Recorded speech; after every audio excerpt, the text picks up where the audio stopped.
On today's show, concern with Logan Thompson's play as of late and the physical toll the Caps took playing against the Hurricanes.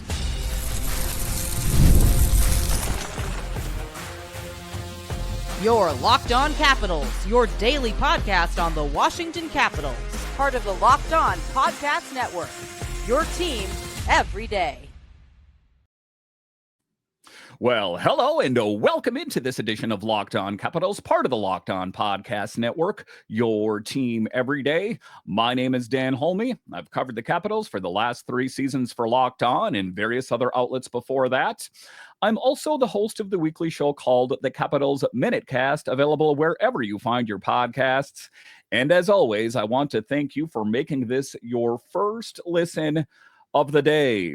Today's episode is brought to you by our friends at FanDuel. Right now, new FanDuel customers can get $200 in bonus bets if your first $5 bet wins.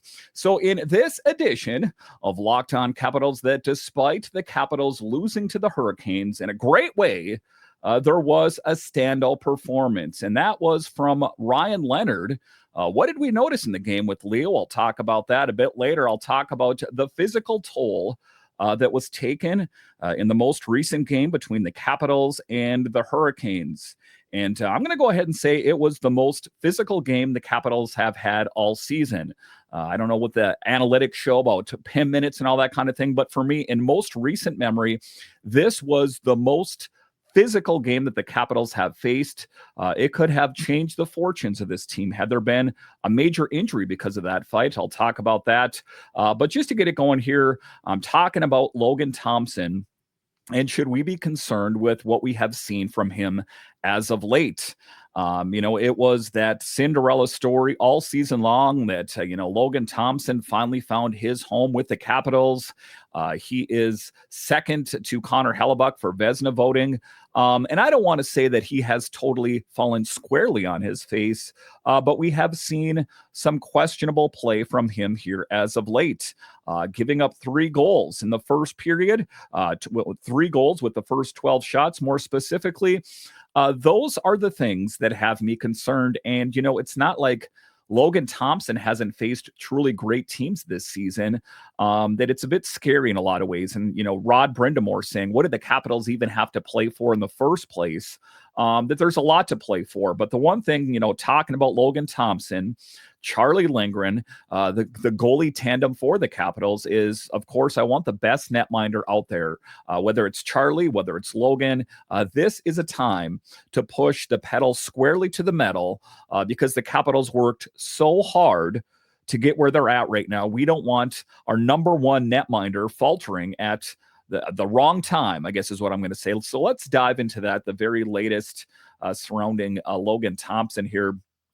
You take a look at it, giving credit where credit's due. His strong performance this season has helped the team reach the top of the Eastern Conference standings. And, I know that Charlie Lindgren has also played a vital role, but I think it's safe to say that what we have seen from Logan Thompson this year, in large part, is what has put the Capitals in the position that they're in.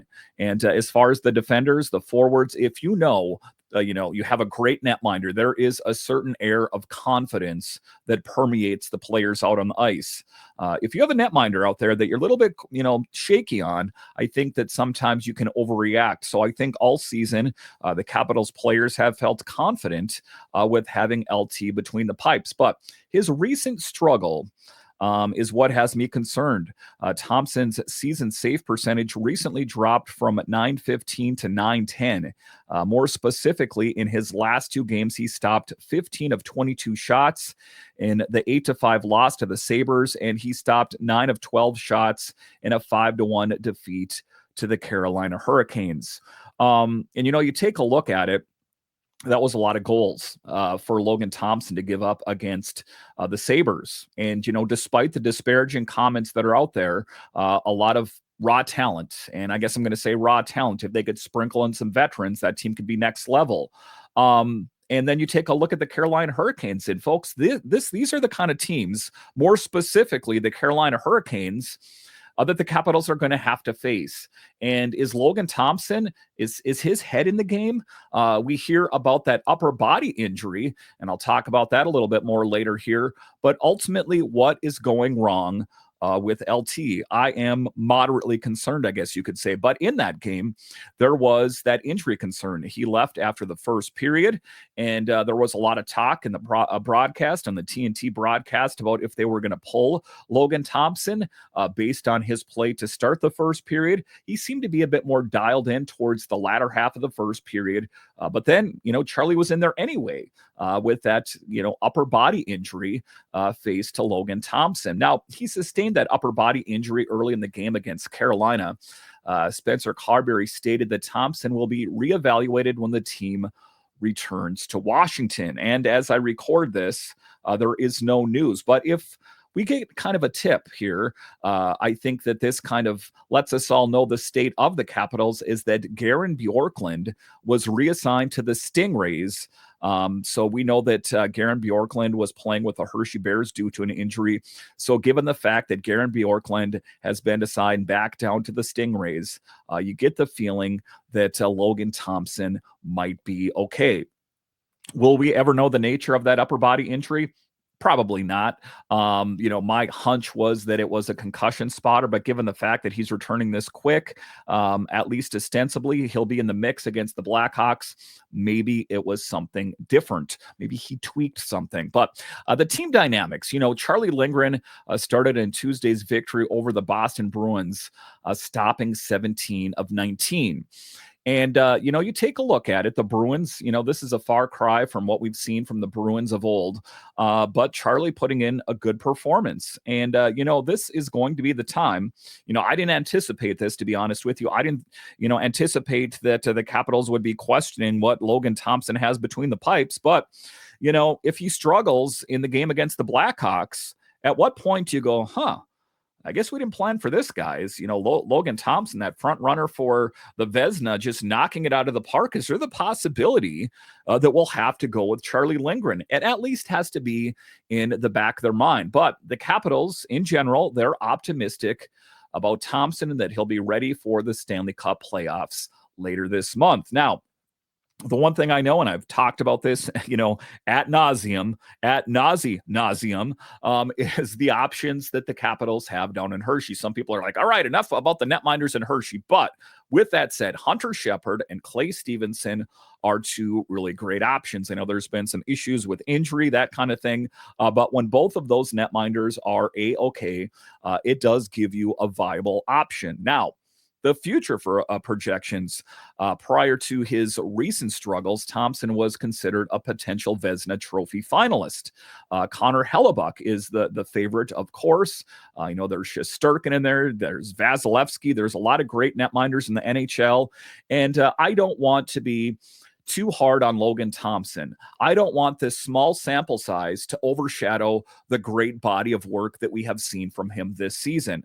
I am saying I'm concerned, however, and I'm human, just being, concerned. I'm not saying that he's going to fall off a cliff here, but, my radar is up in the air, and I am going to watch this game cautiously. Who's going to be in the mix against the Blackhawks, the Islanders, and the Canes after that? Something to keep in the back of your mind. Just put a bookmark in your head and keep that in mind in the next performance when LT is between the pipes. Now, the Capitals allowed 5 or more goals only 6 times in the first 72 games, but have exceeded this twice in the last 3 games. Do you see now? Are your antenna up in the air now? What's your concern level on Logan Thompson? It should be moderate. I mean, I don't think we can brush, sweep it under the rug here. I am, concerned. Now, when performing at his best, Thompson has the potential to be a top goaltender in the league. And, to a certain extent, is there some people out in Vegas going, yeah, we kind of knew it was fool's gold. It was too good to be true. And we know that there was some bad blood between Logan Thompson and the Golden Knights, as the word out there, according to Logan Thompson, was they didn't give the goaltenders enough credit. They always said that it was the defense in front of them that got it done. But you take a look at it here, the Capitals really pushed all of their chips in on LT. Giving him that 6-year extension, $35.1 million contract extension back in January here. So, you take a look at it. A lot of questions. Was it the right move? Of course, I would have signed off on that contract. We didn't know what was going to happen, and we still don't know. This could very well just be a blip on the radar, and that is, at the end of the day, what we're hoping for. The Capitals are hopeful for his quick recovery, and I would imagine, like I said, with Garen Bjorklund getting reassigned back down to the Stingrays, it does appear that both the netminders are full go with the Bears, and if there was a problem, you would have most likely seen Shepard or Clay Stevenson getting the call up. That's reading the tea leaves a little bit, but that is my lay of the land, if you will, as far as the Capitals are concerned. So to wrap up this segment, I am concerned about Logan Thompson. I don't want to push the panic button, but I think if you are a fan of this team and you've watched it, it's a bit surprising what has happened and what has changed. Is it fatigue? At the end of the day, I guess we really don't know. All right, so coming up here after the break, we'll talk about the physical toll in the most recent game where the Capitals faced the Hurricanes. We saw a lot of fights. Some of them were dirty, I'm going to go ahead and say. What's the latest in my thoughts on all of the activity? I'll discuss straight ahead.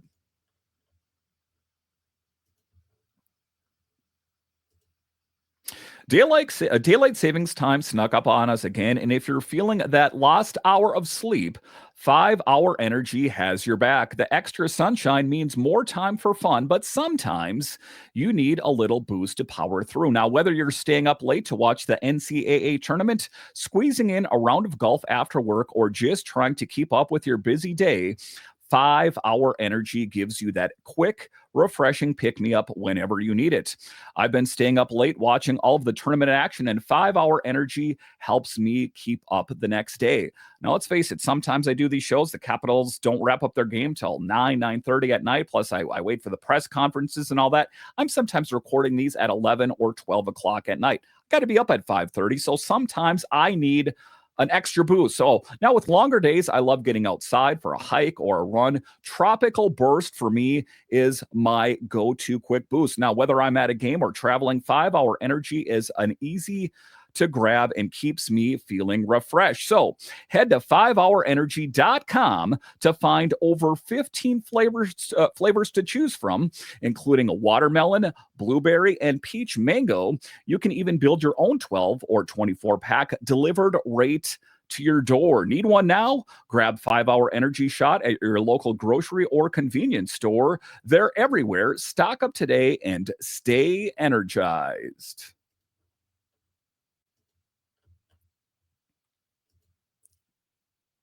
All right, welcome back into this edition of Locked On Capitals, part of the Locked On Podcast Network, your team every day. You can find me over on Twitter. It's at DanCaps218. You can find the show on Twitter. It's at Locked On Caps. So as I reflect on the game last night against the Hurricanes, I think to myself, wow, that was a physical game that I did not anticipate. You would swear that those two teams were fighting for a playoff spot. I know it meant a lot to the Hurricanes, but as far as the Capitals, they already had it buttoned up.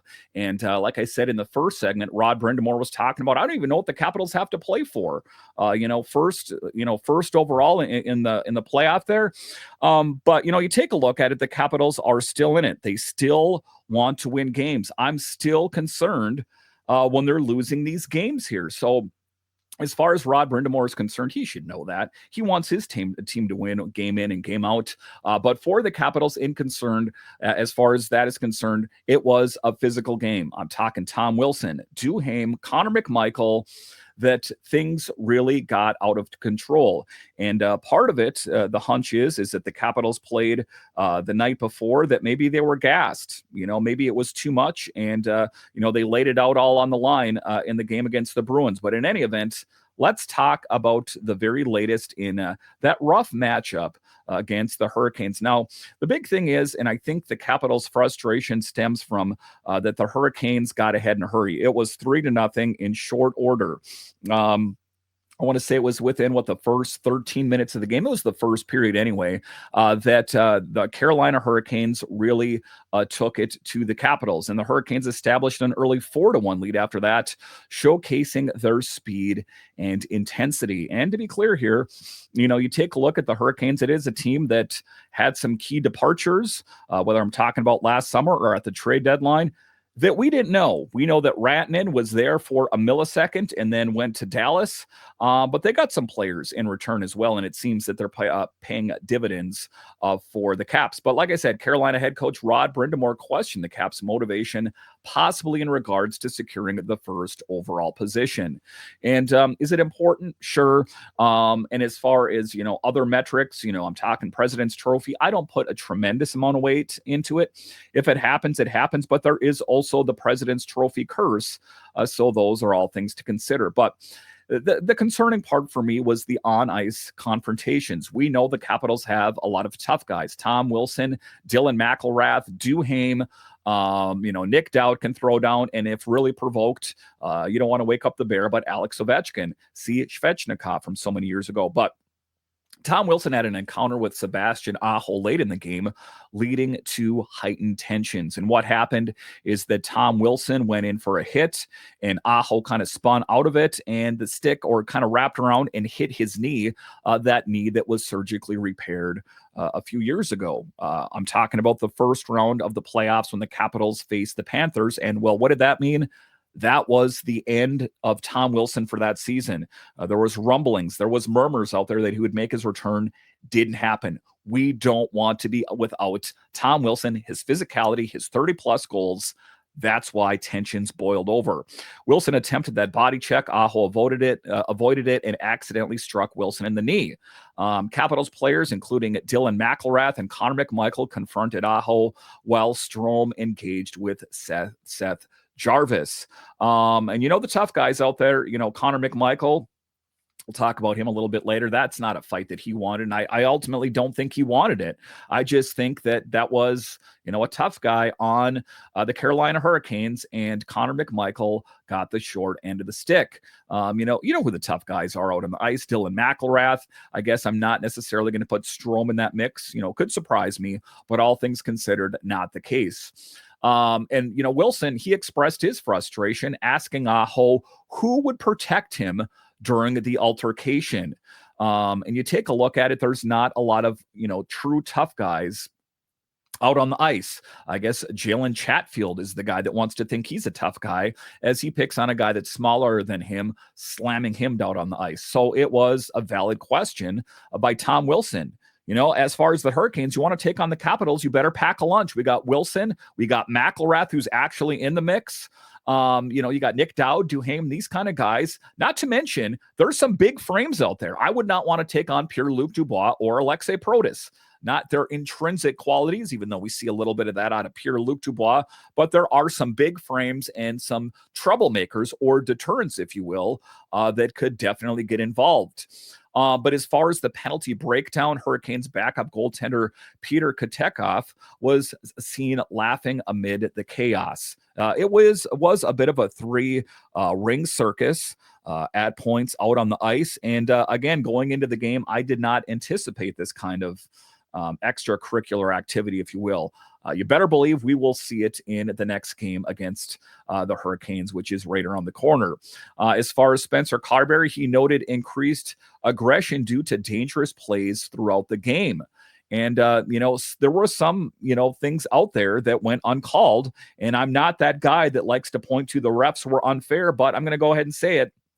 The refs kind of kept the whistles in their pockets sometimes when they should have been calling some of the plays against the Hurricanes. Now, the Hurricanes received a power play due to multiple penalties against the Capitals. And to be clear here, I'm not absolving the Capitals of guilt. If you're going to win games, you're not going to win them on the PK, right? And when you're on the PP, you need to make the most of your opportunities. If you are an everydayer of the show, I bang that drum most every single show. That, you can kind of screw up in the preseason or the beginning or the, mid part of the season. But once we get to the end of the season in the playoffs, the special teams really need to be buttoned up. But talking about it, the Hurricanes received a power play, and another confrontation occurred behind the net involving Wilson and defenseman Sean Walker, resulting in Wilson receiving a double minor for roughing. Now, let's be honest. At that point, Tom Wilson was so aggravated with what had gone on in the game. I just wish that there was a point that there was just, I think that we need to settle the score. I'm not an advocate for violence. However, that manifests itself in the next game, but we need to right the wrong that happened against the Capitals. We could be without Tom Wilson. That very well could have been a serious thing. I remember quite vividly the game against the Panthers when it didn't look that serious. And guess what?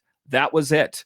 And I understand life is not a carbon copy, but that cannot stand. The most egregious, the most dirty play, the fight, if you will, wasn't much of a fight, was between Connor McMichael and Jalen Chatfield. If you are unaware, he kind of braced his leg and just almost like a wrestler move, grabbed him and threw him down on the ice.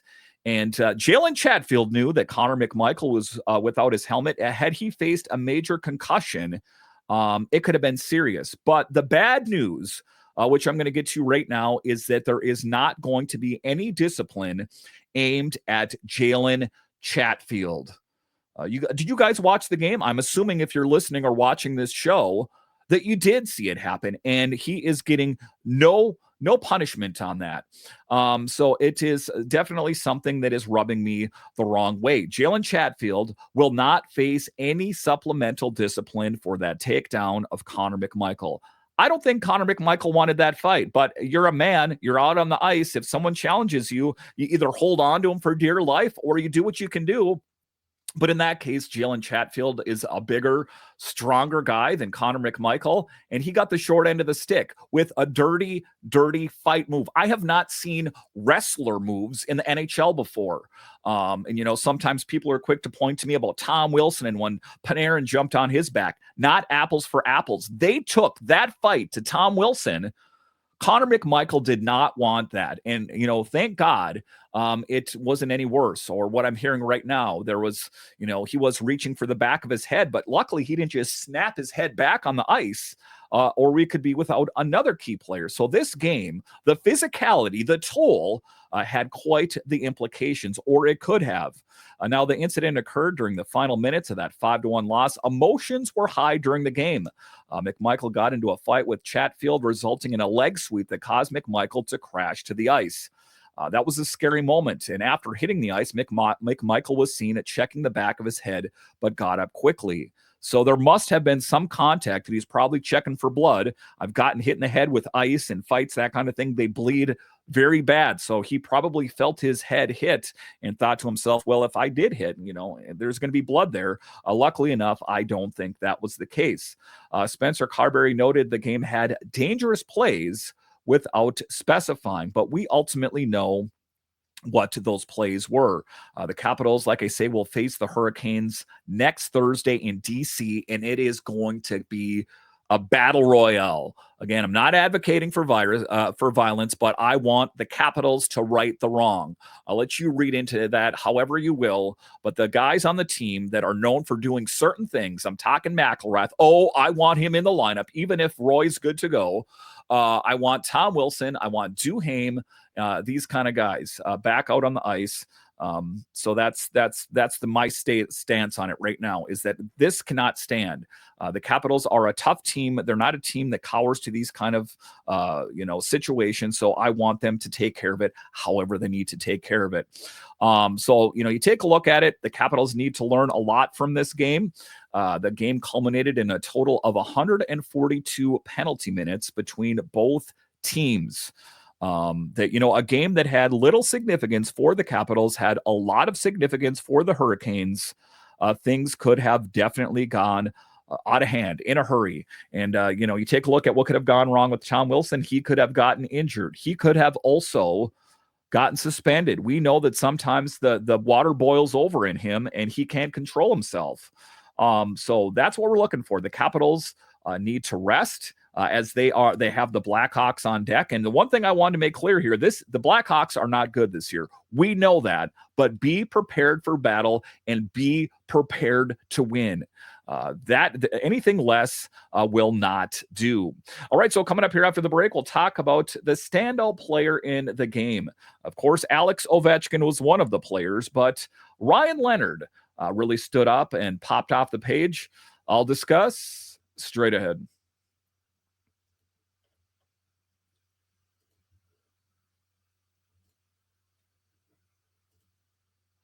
The NCAA tournament is here, and FanDuel is giving you the chance to get in on the action like never before. Right now, new customers can get $200 in bonus bets when your first $5 bet wins. That's $200 extra bucks to use on everything from buzzer beaters to Cinderella stories and even who's cutting down the nets. Now, I've got my eyes on a few underdogs this year, and FanDuel makes it easy to get back with spreads, totals, and game props. Now, listen, there's a lot of games getting played out there, and chances are you're not that interested unless you're going to the school or know someone that goes to the school. But if you want vested interest in all of these games, open up the FanDuel app, put a little bit of money on the game. All of a sudden, they got that much more exciting. So visit FanDuel.com and get in on the college hoop action all tournament long.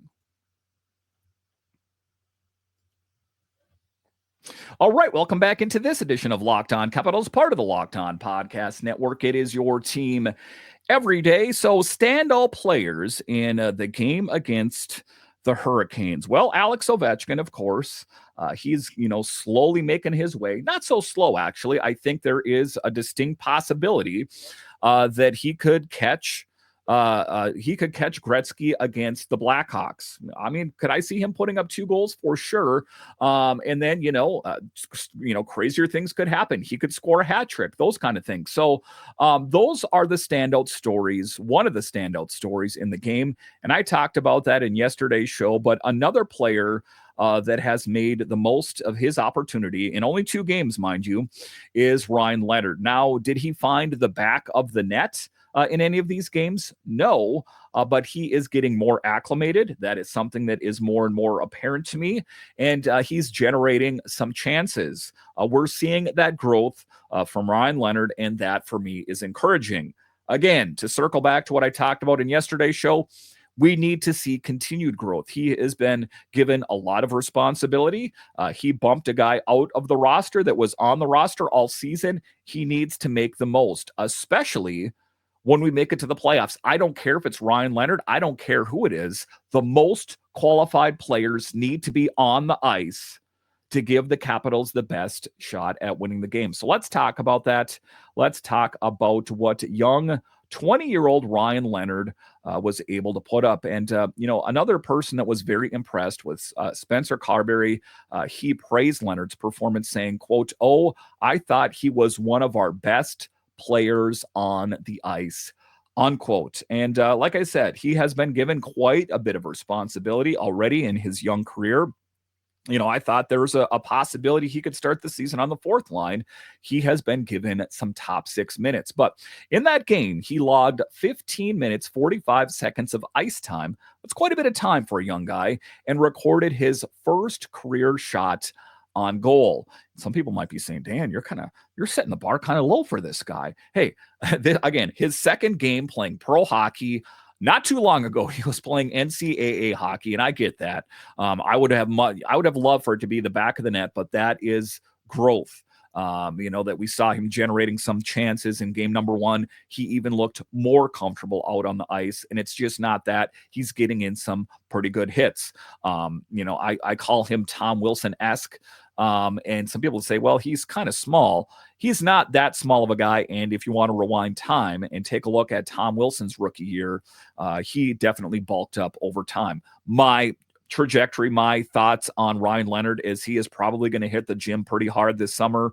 Maybe take a page out of the Tom Wilson book where you can bulk up and get ripped. I think that's probably the case. But in the game, he had 3 hits, totaling 6 hits in his first 2 games. Not only that, he drew his first career penalty, resulting in Taylor Hall getting penalized and kind of throwing a tantrum out there. So you take a look at it. His game has grown in game number 2, if you can believe it. And that's what we want to see. We want to see growth. We don't want to see any staleness. And how could you be stale in 2 games? But you know what I'm talking about. We have seen growth out there. Now, there were some line changes. Carbery kept Leonard on the second line with center Dylan Strome, but swap Protas with Connor McMichael for momentum. And, you take a look at it, like I talked about, we need to see production out of Leonard. As long as he continues on this trajectory between now and the end of the season, I think he's okay where he's at. But if he sees any dip in production, I would see him getting slotted down to third, maybe fourth line. And, put Connor McMichael back up, kind of realign the stars the way they were before Leonard's here. And like I say, like they say about business, it's called show business, not show happy. This is pro hockey. This isn't, touchy-feely. We want Ryan Leonard in there. If he can perform, keep him in there. Once it's the playoffs, if he can't, sorry, not going to be the case. But taking a look at near misses, Leonard almost secured his first career point with an early assist to Protas during an odd man rush.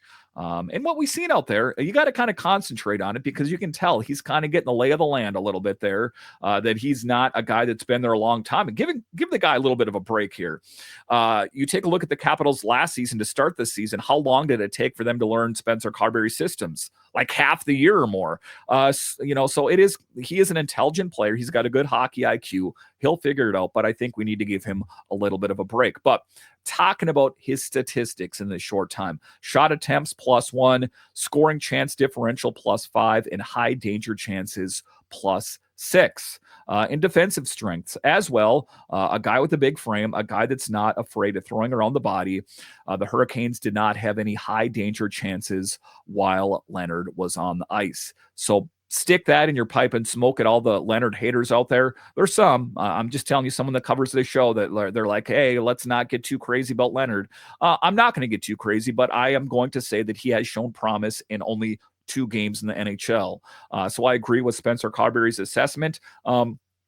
Again, sometimes when you don't find the back of the net or score or get an assist, those kind of things, you don't really notice it because hockey is a fast-paced sport. There's hits, there's assists, there's back-checking there's all those kind of things. But if you paid attention to the game, Ryan Leonard did show some growth, and that is ultimately all we can hope out of that young player. All right, once again, I want to thank you for joining me on this edition of Locked On Capitals, your only daily year-round podcast covering the Capitals. And I want to thank all of you that listen on the audio side and watch this on YouTube.